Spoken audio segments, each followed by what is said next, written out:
ওকে, ঠিক আছে। সো আমরা অলরেডি পড়ছি বেশ কিছু যে ক্যাপিটাল স্ট্রাকচারের থিম হচ্ছে কি, যে সোর্সেস অফ ফান্ড। আমরা কি কি দিয়ে মিশাই এটাকে? দুইটা হেড আছে, বলেন তো। হ্যাঁ, very good, equity and debt. ঠিক আছে। এখন আমি একটা ইনকাম ব্যালেন্স শিট নিয়ে আসছি। ব্যালেন্স শিট আমরা সবাই চিনি। ব্যালেন্স শিট একটা ইকুয়েশনের উপরে ভর করে বানানো হয়। বলেন তো ইকুয়েশনটা কি? এল প্লাস, আচ্ছা, এল প্লাস ওই বা asset equals to liability plus equity, ঠিক না? দেখেন, অ্যাসেট, লায়াবিলিটিস অ্যান্ড ইকুইটি, দেখছেন? সো এইখানে কি এই যে ইকুইটি আছে আর লায়াবিলিটিস আছে, এই দুইটার যোগফল এটার সাথে মিলতে হবে। হ্যাঁ, দেখেন এই যে যোগ 7,70,000। হ্যাঁ, ও ও সরি সরি, আমি শুনছি যোগ করা যায় কিনা। এখন এর চেয়ে zoom in,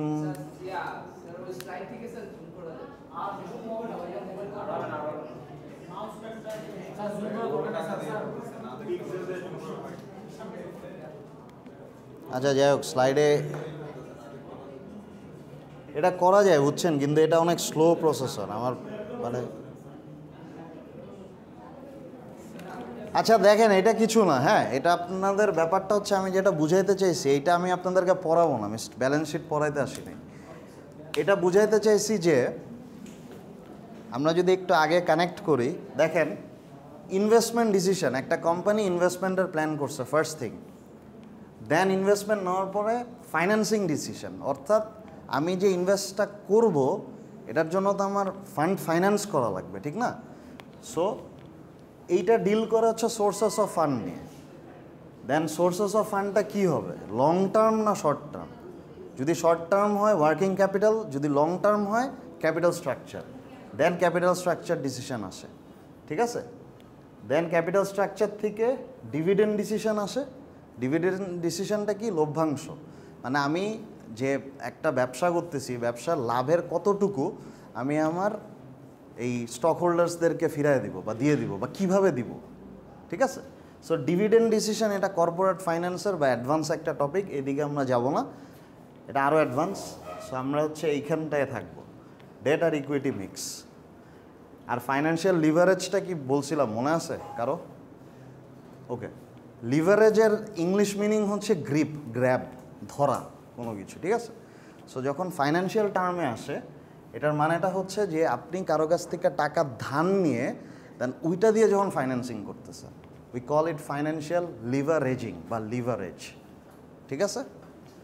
so financial leverage তখনই হবে যখন আপনি ডেট ঢুকাবেন, মানে লোন নেবেন কারো কাছ থেকে, ঠিক আছে? সো ডেট আনা মানে 1% ডেট নেওয়া মানেই কি আপনি কারো কাছ থেকে বড় করতেছেন টাকা, ঠিক না? সো তখন আমরা এটাকে বলি হচ্ছে লিভার্ড ফাইন্যান্সিং, লিভার্ড। হ্যাঁ, আর যখন হচ্ছে আমরা লিভার্ড, আর যখন আমাদের পুরো 100%ই মালিকানা থাকে, কারো কাছ থেকে কোনো লোন নেই, তখন ওইটাকে আমরা বলি আনলিভার্ড ফাইন্যান্সিং, ঠিক আছে? আনলিভার্ড, ঠিক আছে? এক মালিকানার ক্ষেত্রে ক্যাপিটাল স্ট্রাকচার আসবেই না। Capital structure is only applicable for corporations বা limited liability company, LLC, PLC, দেখেন না? লিমিটেড লায়াবিলিটি মানেটা কি, পুরো কোম্পানিটার 100%, প্রত্যেকটা বোর্ড অফ ডিরেক্টরসের, স্টক হোল্ডার্সদের একটা পার্সেন্টেজ আছে, অংশ আছে, ওই অংশর প্রতি তারা লায়াবল, মানে ওই অংশটা রিলেটেড। লিমিটেড, হ্যাঁ হ্যাঁ, ইয়েস, লিমিটেড রিস্ক। কারণ আপনি হচ্ছে কি, রিস্ক আপনার ওই 10%-এর জন্যই, 100%-এর জন্য তো না। বা সোল প্রপার্টিশিপটা কি, আনলিমিটেড রিস্ক। কেন? কারণ মনে করেন যে এটার কোনো রিস্কের শেষ নাই। আজকে ওয়েদার ঠিক নাই, কন্ডিশন ঠিক নাই, আপনি চাল ডাল সাপ্লাই করতে পারেন নাই, ঢুকাইতে পারেন নাই, পুরাটা আপনার শেষ। ওরা কি টাকা দিয়ে টাকা বানায় না? যারা মুদি দোকানের ব্যবসা করে তারা কি করে, সব কিছু বেচে দেয়, আবার ওই ক্যাপিটাল দিয়ে আবার রোল ওভার করে, ঠিক না? বাট কর্পোরেশনে কি হয়, একটা ফিক্সড ইনভেস্টমেন্ট ঢালছে 5 বছরের জন্য সেট, বা একটা লং টার্মের জন্য সেট, এবং এটা কি প্রত্যেকের লিমিটেড পোর্শন অফ মানে ওনারশিপটা নেয়, ঠিক আছে? এর জন্য আমরা এই কোম্পানিগুলোকে বলি limited company, limited liabilities company, LLC, ঠিক আছে? এখন দেখবেন সবগুলো এলএলসি পিএলসি হয়ে যাচ্ছে, এখন আর লিমিটেড বলে না। ব্যাঙ্কগুলোর নাম পিএলসি, পিএলসি কি পাবলিক লিমিটেড কোম্পানি, আর প্রাইভেটটাকে আমরা বলি এলএলসি, লিমিটেড লায়াবিলিটি কোম্পানি, ঠিক আছে? এটা আপনাদের চ্যাপ্টার 1 পড়াইলে আরেকটু ভালো করে আমি বুঝাইতে পারতাম। যাই হোক, তো ডেট যখনই থাকবে তার মানে আমি লোন নিছি, টাকা ধার করছি, তার মানে আমার এখানে লিভারেজিং ব্যাপারটা চলে আসছে, ঠিক আছে? দেন এটা হচ্ছে ইফেক্ট অন ইপিএসের, মানে ইপিএস মানে আর্নিং পার শেয়ার। আপনি প্রত্যেকটা শেয়ার থেকে কি পরিমাণ আর্ন করতেছেন, বা কোম্পানি কীরকম আর্ন করতেছে যখন কোম্পানির পার্সপেক্টিভে থাকবেন। সো ওইটা হচ্ছে ইপিএস রেশিও আছে একটা। আমরা যদি ইকুইটি রেশিও করি, 5টা রেশিওজ আছে ফাইন্যান্সিয়াল স্টেটমেন্ট অ্যানালাইসিসে, যেটা 2টা আপনারা করছেন। কোনটা কোনটা বলেন তো, বলেন। না, কুইক রেশিও না, ওটা তো আপনি সাব পার্ট মানে একটা, বাট মেজর 5টা আছে।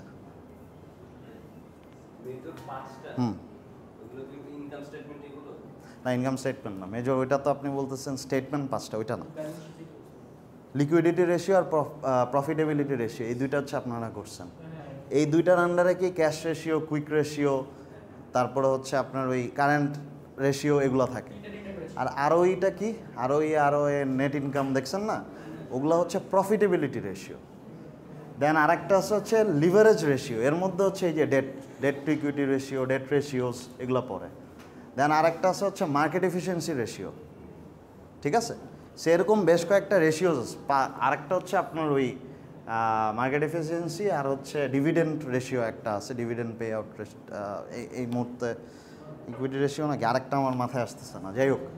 তো এরকম বেশ কিছু রেশিওজ আন্ডারে হচ্ছে আপনার সবগুলো এই যে আপনি করতেছেন ক্যাশ রেশিও, কুইক রেশিও, সেগুলো। হ্যাঁ, তো এই জায়গাটা হচ্ছে লিভারেজ রেশিওজের মধ্যে পড়ে, ডেট টু ইকুইটি। হ্যাঁ, আচ্ছা, সে আর্নিং পার শেয়ার হচ্ছে আপনার ওই ডেট টু ইকুইটি রেশিওর মধ্যে পড়ে, ইকুইটি রেশিওজের মধ্যে পড়ে। হ্যাঁ, সো ইপিএসের উপরে আপনি যখন ফাইন্যান্সিয়াল লিভারেজ করবেন, তখন ইপিএসের উপর একটা ইফেক্ট পড়বে না?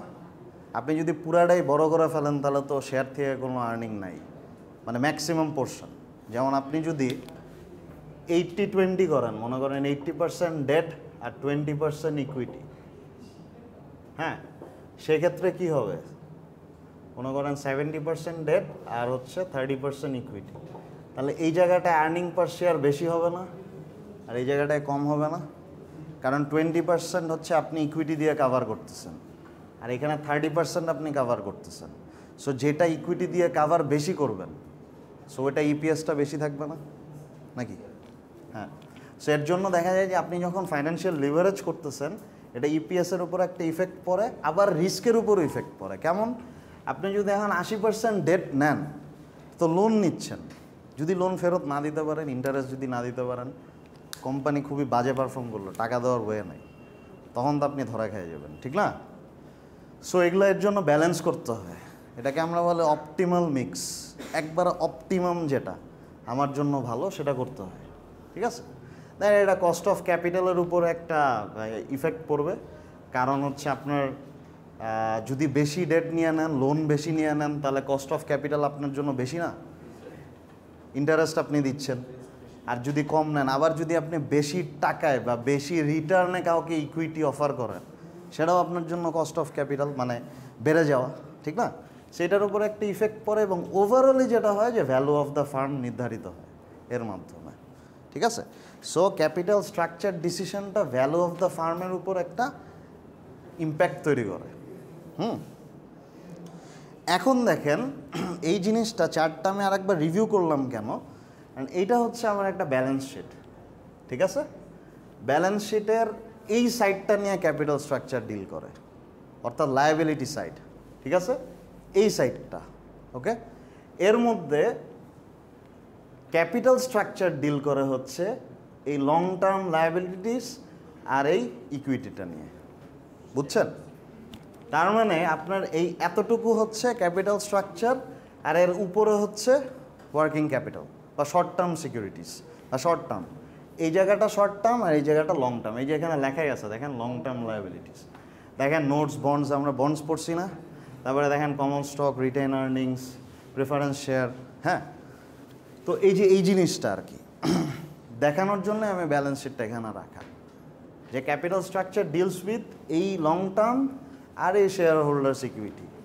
আর যেগুলো হচ্ছে মনে করেন যে যে current position, short term loan, এগুলো যেগুলো আছে কারেন্ট যেটা, এটা কিন্তু current portion of long term debt, বড় একটা লং টার্ম ডেটের কারেন্ট পোর্শন, এটা কিন্তু ওয়ার্কিং ক্যাপিটালের মধ্যে পড়ে। ঠিক আছে, সো এই জিনিসটাই। হ্যাঁ, short term, sorry, very good তাহা। আচ্ছা, ফিচার্সে আমরা আসি।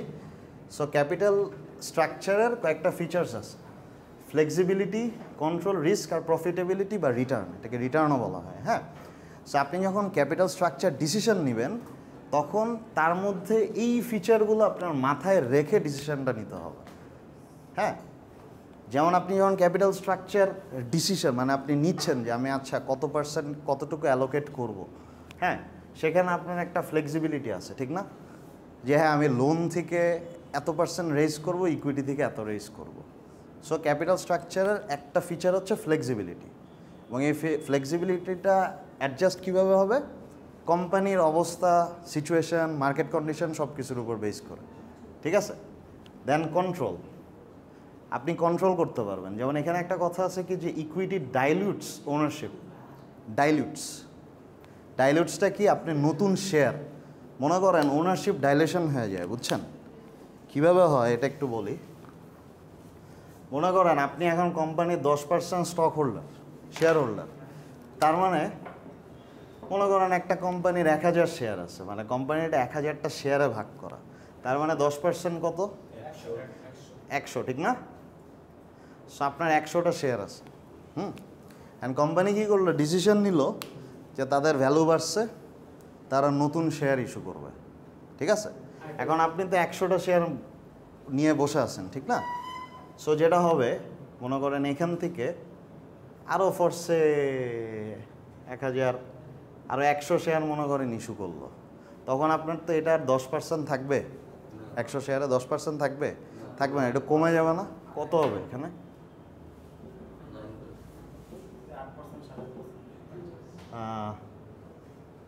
না 10% না, মানে 100টা যদি হয় 1100-তে, মানে 9.56 অর সামথিং এরকম একটা ভ্যালু আসবে। হ্যাঁ, সো জিনিসটা হচ্ছে কি যে এইটাই হচ্ছে ওনারশিপ ডাইলিউশন হয়ে যায়, মানে আপনার ওনারশিপটা একটু কমে গেল না, ঠিক না?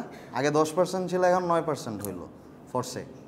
সো এই জায়গাটায় কী করে শেয়ার হোল্ডার্স যারা আছে তখনও বলে যে না আমার 9.5 নিয়ে হবে না, আমার সেই 10%ই লাগবে, আমি 10%-এরই মালিকানা চাই।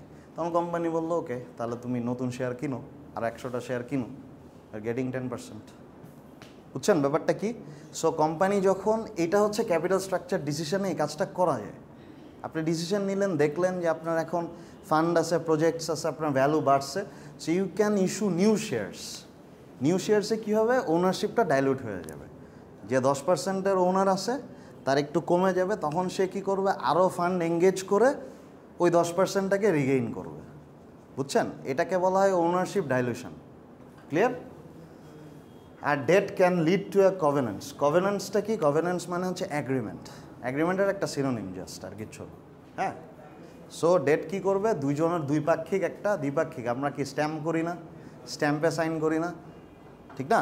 আপনি যখন একটা ব্যাংক থেকে লোন নেবেন তখন লোন কি করবেন? তার সাথে আপনার একটা অ্যাগ্রিমেন্ট সাইন হয়, ঠিক না? কেউ ইন্স্যুরেন্স পারচেস করছেন এখনও? এনিওয়ান? আচ্ছা, কিনছেন তো, মানে পারচেস তো করছেন, কি করতে হয় ইন্স্যুরেন্সে বলেন তো? ডিড হয়, ওকে। ওখানে ওই লেখাটাকে কি বলে জানেন? পলিসি।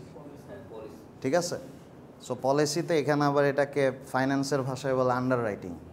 বুঝছেন, সো আন্ডার রাইটিং করা থাকে আর কি ওখানে।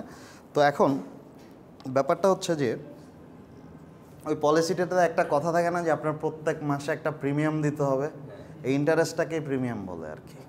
বুঝছেন, আপনি একটা প্রিমিয়াম ইন্স্যুরেন্স কোম্পানিকে বলেন, প্রিমিয়াম বলে আর কি। সো ওইটা কি একটা কাইন্ড অফ আপনার কাছ থেকে একটা লোন টাইপ নিচ্ছে না ইন্স্যুরেন্স কোম্পানি? আচ্ছা, সো এটার জন্য আপনার সাথে একটা অ্যাগ্রিমেন্ট হচ্ছে। So debt can lead to a covenants. So আপনি কারোর কাছ থেকে লোন নেবেন, একটা অ্যাগ্রিমেন্ট সাইন হবে।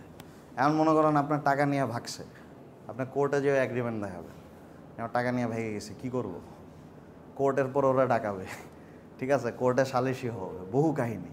হ্যাঁ, সো দেখবেন যে অনেক কর্পোরেট লয়ার্স আছে, বলেন না কর্পোরেট আর ট্যাক্স লয়ার্স, শুনছেন এটা? They deal with this. আর ইউএসএতে সবচেয়ে ভালো লয়ার্স কারা জানেন? বড়লোক লয়ার্স? না,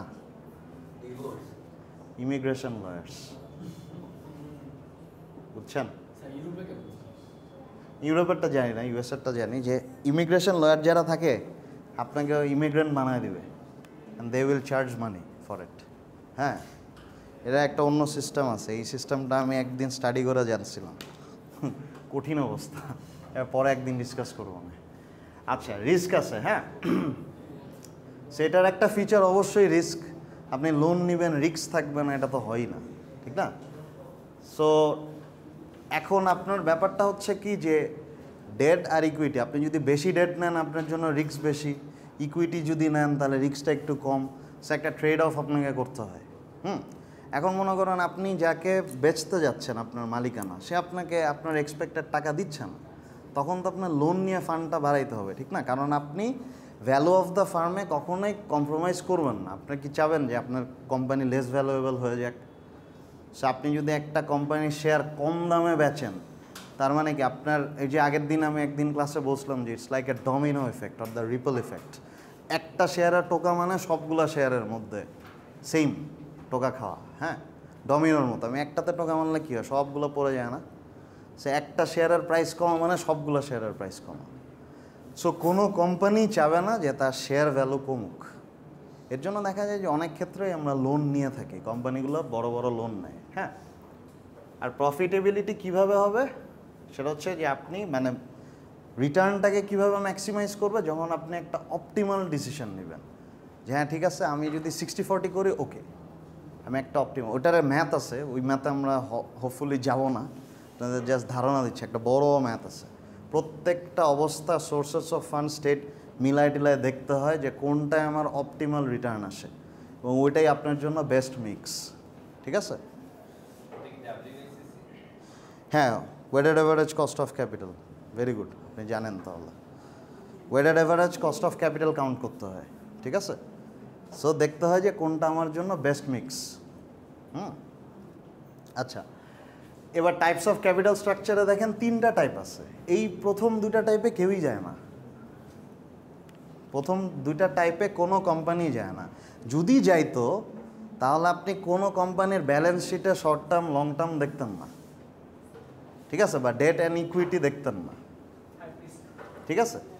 সো এগুলা বেসিক্যালি মনে করেন পার্টনারশিপ ব্যবসায় যেতে পারে। পার্টনারশিপ যারা, কর্পোরেশন না, 2 অথবা 3 জন মিলে পার্টনার হয়ে জয়েন্ট ভেঞ্চারে যে ব্যবসাটা করে, ঠিক আছে? যেমন আপনি হচ্ছে একটা ফরসে কুমিরের খামার করবেন, হ্যাঁ, তো এখানে 2-3 জন পার্টনার মিলে করে না খামার, ওটা তো কোনো কোম্পানি না, কোম্পানি না।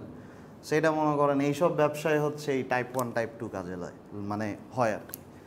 আর সব মডার্ন কোম্পানিতে type 3 hybrid structure, combination of debt and equity, ঠিক আছে?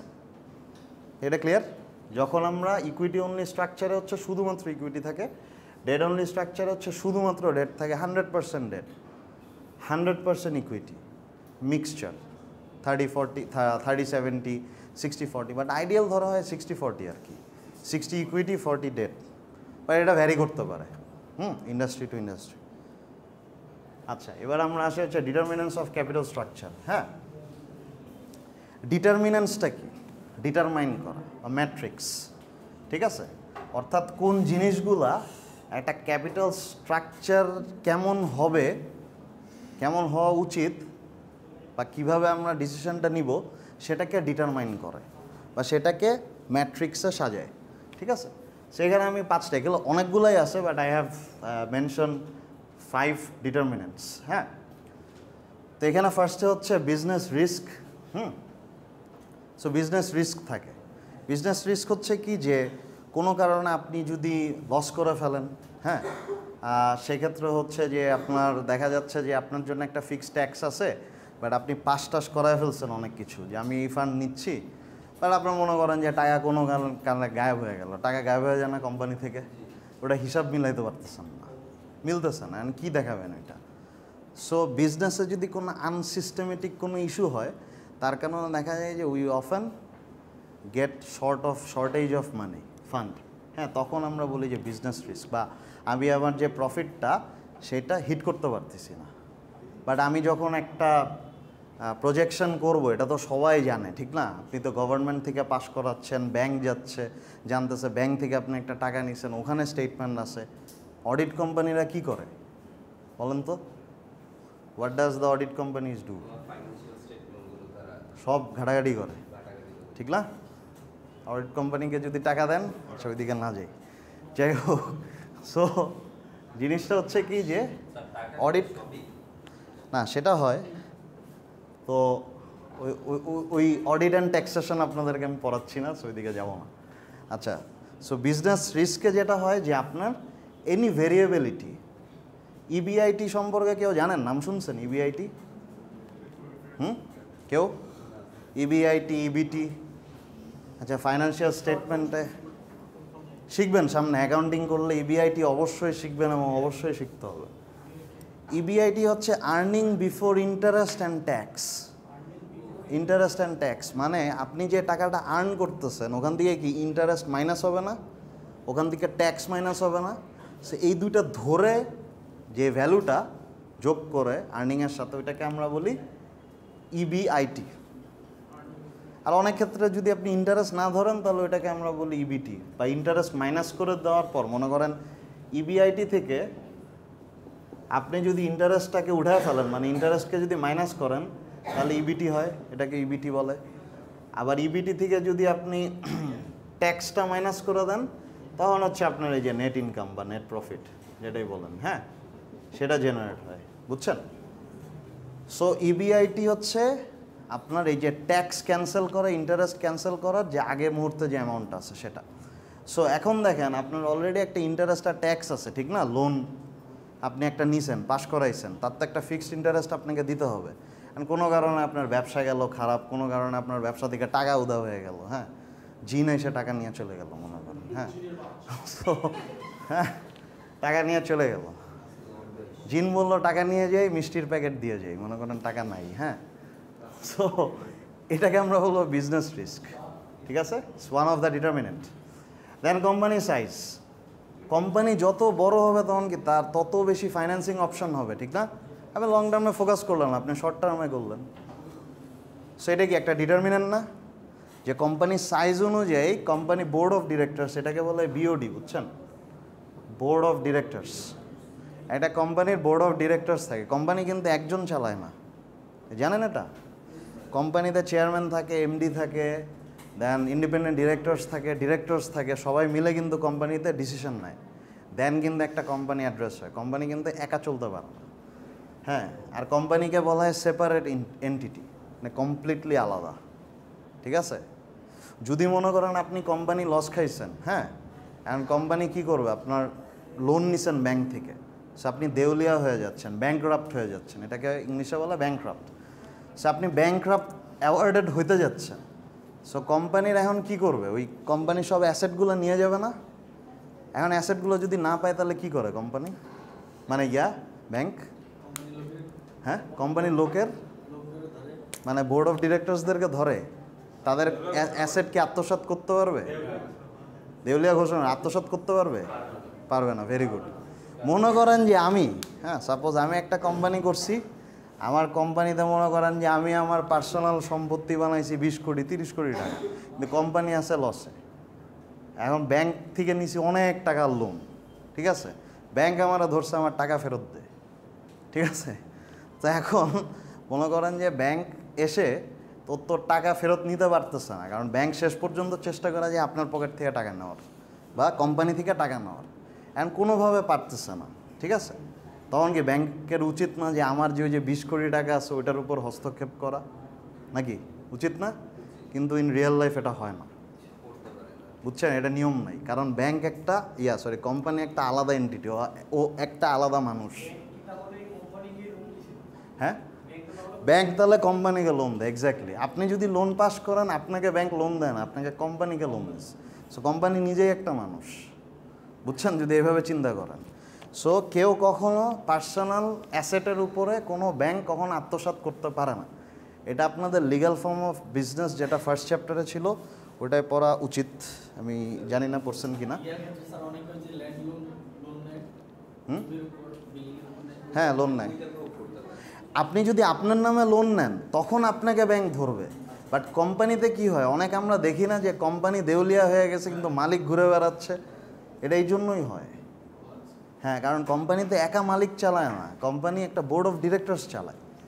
সো ব্যাংক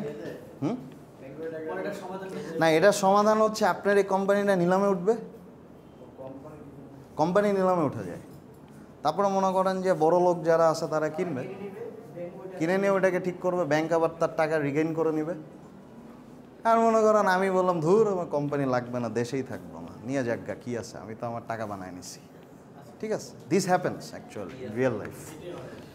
ওকে, দেন গ্রোথ রেট, ঠিক আছে। So higher growth rate firms may rely more on equity, যারা বেশি গ্রোথ, কারণ কি আপনারা ওয়েলথ ম্যাক্সিমাইজেশন আর প্রফিট ম্যাক্সিমাইজেশন পড়ছেন, ঠিক না? প্রফিট ম্যাক্সিমাইজেশনটা কি? এই যে টাকাটা খাটাচ্ছেন, একটা ব্যবসা করতেছেন, ওইটা থেকে আপনার লাভের টাকা বের করা, ঠিক আছে। মনে করেন এটা একটা এক্সাম্পল দিই, সেটা কি যে আপনি যদি 100 টাকা একটা প্রজেক্টটা খাটান, হ্যাঁ, সেই প্রজেক্টটা আপনাকে 5 বছর পর 1000 টাকা রিটার্ন দিবে, ফর এক্সাম্পল, ঠিক আছে। আরেকটা সিনারিও হচ্ছে আপনি 100 টাকা দিয়ে মনে করেন অনেকগুলো চকলেট কিনলেন, ঠিক আছে, বা আপনি চকলেট ম্যানুফ্যাকচার শুরু করলেন, দেন ওইটা থেকে আপনি 150 টাকা 6 মাস পরে গেইন করলেন, ঠিক আছে। এটাকে আমরা বলি প্রফিট ম্যাক্সিমাইজেশন, আর এটাকে আমরা বলি ওয়েলথ ম্যাক্সিমাইজেশন। লং টার্মে যখন আমরা ফোকাস করতেছি দ্যাট ইজ ওয়েলথ ম্যাক্সিমাইজেশন। আর প্রফিট ম্যাক্সিমাইজেশন হচ্ছে যে আমার যে লাভটা আছে ওটাকে আমি ম্যাক্সিমাইজ করব।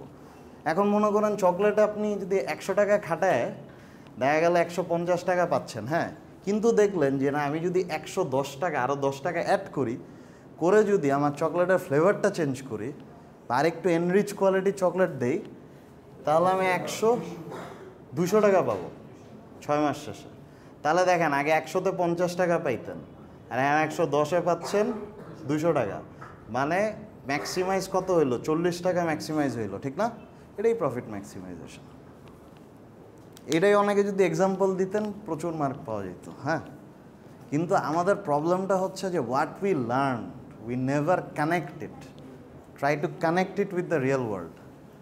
যে জিনিসটা কি, যেটা শিখতেছি ওটা আসলে কি শিখতেছি। আপনারা কি মানে অনেকের তো কি বাইরে পড়ার ইচ্ছা আছে না ভবিষ্যতে? আছে তো নাকি? আর আপনাদের যাদের বাইরের পড়াশোনার ইচ্ছা আছে, আপনারা যদি এরকম মেমোরাইজিং পড়ালেখা করেন আপনারা টিকতে পারবেন না, টু বি অনেস্ট টিকতে পারবেন না। ওখানে প্রচণ্ড পরিমাণে কনসেপচুয়াল এবং রিসার্চ বেসড পড়াশোনা করতে হবে আপনাকে। সে আপনি একটা জিনিস যে বুকিশ মুখস্থ করতেছেন, হ্যাঁ, কিন্তু ওইটার অ্যাপ্লিকেশন জানেন না বা বুঝতেছেন না, তখন দেখা যাবে যে এটার it gives you no return. So আমি গ্রোথ রেটটা ফোকাসেস অন কি, যে ওয়েলথ ম্যাক্সিমাইজেশন। ইকুইটিতে রিলাই করা মানে ওয়েলথ ম্যাক্সিমাইজ করতেছি আমি, ঠিক না? মানে আজকের আমার 10%-এর দাম 100 টাকা, কালকে সেই 10%-এর দাম যদি 200 টাকা হয়ে যায়, তার মানে কি আমার অ্যাসেট আমি বাড়াচ্ছি বা ভ্যালুটা বাড়ায় ফেলতেছি। তার মানে কি আমার ব্যবসাটা তো একটা ওয়েলথ, একটা অ্যাসেট, ঠিক না? সে অ্যাসেটটা ম্যাক্সিমাইজ হচ্ছে, ঠিক আছে। সো গ্রোথ রেট একটা ডিটারমিনেন্ট। দেন হচ্ছে মার্কেট কন্ডিশনস, ঠিক আছে। এখন মার্কেট কন্ডিশন একটা ব্যাপার আছে, যেমন মনে করেন আপনি চালের ব্যবসা করতে চান, কোনো কারণে হইলো বন্যা, ঠিক আছে, আপনি ধরে রাখছেন, সাপ্লাইন আপনার ক্রপই তো বন্যায় শেষ হয়ে যাবে না। আর মনে করেন মার্কেটে মনে করেন যে চালের দাম রমরম অবস্থা, আপনি ওই সেন্সে মনে করেন যে 10 বিঘা জমি লোন টোন নিয়ে মনে করেন কৃষকদের, এটা real life scenario, real world scenario, এটা হয়। মনে করেন যে আপনি 10 বিঘা জমি মনে করেন যে কিনে টিনে একাকার অবস্থা, যে ঠিক আছে 6 মাস পরে আমি যে রিটার্নটা পাবো এটা নিয়ে 1 বছর বসে খাবো, কিন্তু এদিক দিয়ে আল্লাহর থেকে আসলো বন্যা, ঠিক আছে। একটা চলে আসলো, এটাকে কি বলে, ওই ন্যাচারাল ক্যালামিটি, তখন কি আপনার সব ক্রপ নষ্ট হয়ে গেল। তাহলে কি আপনি মার্কেট কন্ডিশন ভালো থাকার কারণেও দেখা গেল কি যে আপনি আর ওইগুলো বেচতেও পারলেন না, আপনার টাকাও রিগেইন না, এরপরে দেখা যাবে যে সমিতি, ব্যাংক যেখান থেকে যা লোন নিছেন ওরা আপনার পিছে দৌড়াচ্ছে। ঠিক আছে? সো মার্কেট কন্ডিশন একটা আছে ব্যাপার, যে আমাকে বুঝতে হবে যে হ্যাঁ ঠিক আছে এই বছর বন্যা হওয়ার চান্স আছে কি না। ঠিক আছে, মার্কেটের অবস্থা রমরমা, কিন্তু বন্যা যদি হয় তাহলে আমার ট্যাকেল স্ট্র্যাটেজিটা কী। ঠিক আছে, এটা আপনাকে বুঝতে হবে। সো মার্কেট কন্ডিশন কি একটা ইনফ্লুয়েন্স করতেছে না? So market condition. আর একটা হচ্ছে ট্যাক্স কনসিডারেশন। অ্যান্ড আপনি যদি গাড়ির ব্যবসা করেন আপনাকে 400% ট্যাক্স দিতে হবে।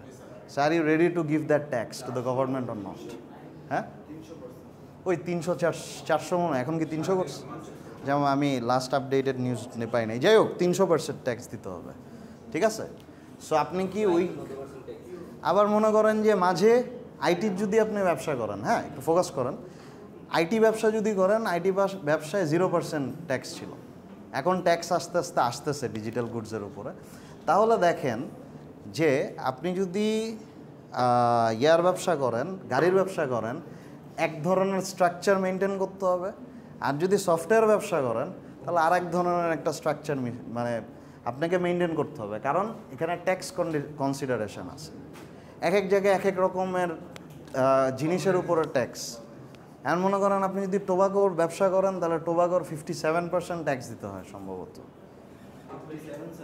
এরকমই আমি শুনছিলাম লাস্ট। মানে ব্রিটিশ আমেরিকান টোবাকো বাংলাদেশে সবচেয়ে বেশি ট্যাক্স দেয়। ঠিক আছে, সবচেয়ে বেশি ট্যাক্স, কারণ it's a unwanted product, that's why. ঠিক আছে, তো যাই হোক, তাও মানুষ সিগারেট খাওয়া ছাড়ে না। হ্যাঁ, তো হ্যাঁ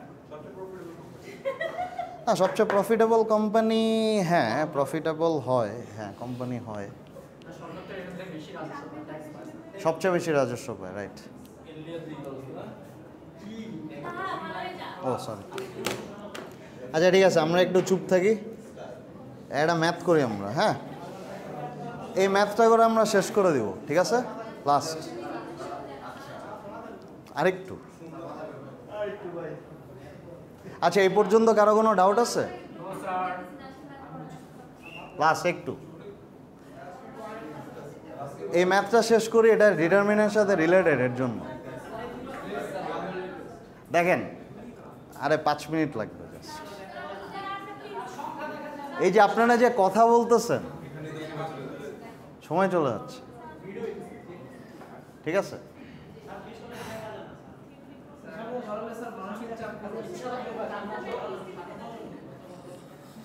আচ্ছা এটা অফ করুন, এটা একটু দেখেন, আমি মুখে বলতেছি, সমস্যা নেই। এ কোম্পানি হ্যাজ EBIT পড়ছি already, earning before interest and tax, EBIT of 5 lakh, $500,000। ঠিক আছে, ইন্টারেস্ট এক্সপেন্স হচ্ছে কি $50,000 and a tax rate of 30%। So আমার এখান থেকে আইডেন্টিফিকেশন কি, EBIT 500,000, ইন্টারেস্ট এক্সপেন্স বা আয়ের ভ্যালু হচ্ছে, একটু একটু একটু চুপ থাকেন, আরেকটু, ইন্টারেস্ট এক্সপেন্স হচ্ছে 50,000। ঠিক আছে, আর ট্যাক্স রেট হচ্ছে 0.3। এখন EBT কি বলছিলাম আমি?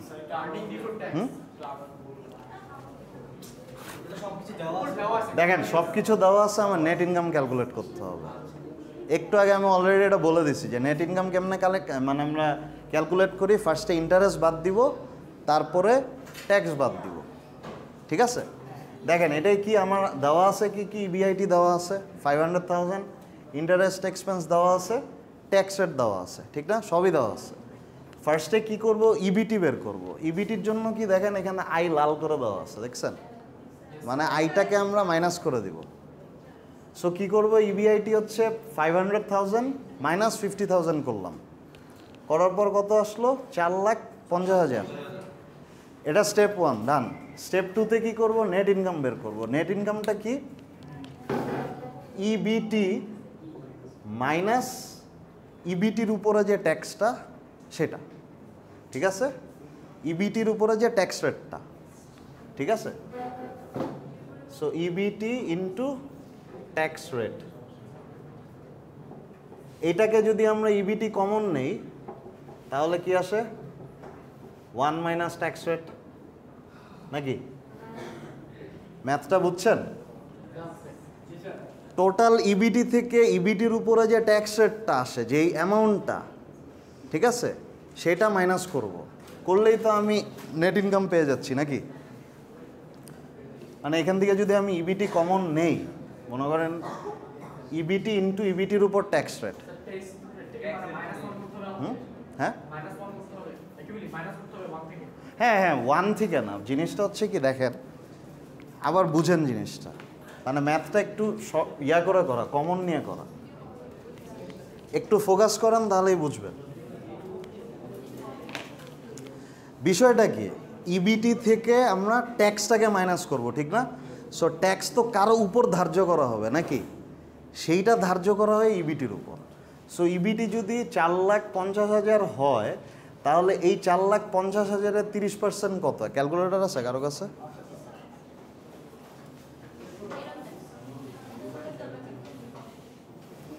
আচ্ছা দেন, দেখেন 4,50,000-এর উপর যদি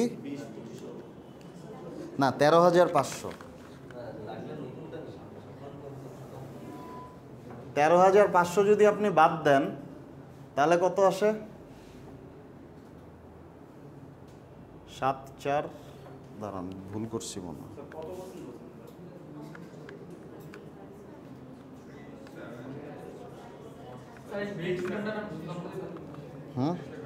দাঁড়ান একটু, সরি 1,35,000 কে বলছিল জানো? ভেরি গুড, আমি ওই যে একটা শূন্য কম ধরছি, বুঝছেন? দেখেন কে বললো, কি করছেন আপনি? আচ্ছা, এটা কি করছি, ফার্স্টে আমরা কি করলাম, ইবিআইটি থেকে ইন্টারেস্ট এক্সপেন্সটা বাদ দিছি, মানে এখান থেকে আমি আইটারে উঠাই দিচ্ছি, ঠিক না? আইটিটারে বের করে দিলাম, তাহলে কি হইলো? ইবিটি হইলো, ঠিক না? এর জন্য এখানে রেড মার্ক করা, ঠিক আছে? দেন যেই অ্যামাউন্টটা আসলো এইটার উপর আমি ট্যাক্স রেটটা ক্যালকুলেট করব, দেন ট্যাক্স রেটটা ক্যালকুলেট করার পর কি করব, এটা থেকে মাইনাস হয়ে যে টাইম ভ্যালু অফ মানিতে আমরা করছি না, হ্যাঁ, যে ফিউচার ভ্যালু যখন আমরা বের করতেছি তখন যে আপনার পিভি ইন্টু 1+i এটা করছি না, টু দি পাওয়ার n, তো আমরা কী করি, ওই প্রেজেন্ট ভ্যালুর উপরে যে ইন্টারেস্টটা হচ্ছে ওই দুটাকে একসাথে যোগ করি, ঠিক না? সেইখানে কি করতেছি, এইটার উপরে যে ট্যাক্সটা হচ্ছে সেটাকে মাইনাস করে দিচ্ছি, সিম্পল। ওইটাই এভাবে সাজায় লেখে আর কি। হ্যাঁ, যেমন আপনি কি করবেন, এইটার উপরে যদি আমরা 30% ধরি তাহলে কি এটাকে আমরা 0.3 দিয়ে গুণ করব, ঠিক না? আসবে কত? 1,35,000, ঠিক না? সেই 400 মানে 4,50,000 থেকে আপনারা আবার 1,35,000 মাইনাস করেন, তাহলে কত আসে? 0,0,5 আর এই পাশে 4, 3,15,000 না, সরি 3,15,000, 3,15,000 কি বলেন? এখন এই সিমিলারলি কি, এটাকে যদি আমরা, যেমন আপনারা যে অ্যালজেব্রা করছেন, x মাইনাস xy যদি হয় তাহলে কি x কমন নেন না? এরকম কমন নিছেন না? নিছেন তো নাকি? এখানে এটাই সেম জিনিস, ইবিটি থেকে যদি আমি ইবিটির উপরে যে ট্যাক্স রেটটা আছে, হ্যাঁ, ইন্টু মনে করেন ট্যাক্স, এটাকে যদি ইবিটি কমন নেই তাহলে কি 1 মাইনাস টি হয় না? এটাই এখানে করা। জিনিসটা কি বোঝা গেছে? কে বুঝেন নাই বলেন? আর যদি একান্ত না বুঝেন তাহলে এমনি ফর্মুলা মুখস্থ করেন, নাথিং টু ডু। কিন্তু এইটা যদি আপনার বোঝা উচিত, if you passed algebra, if you passed class 9, you should understand this. ঠিক আছে, এটা অফ করে দেন।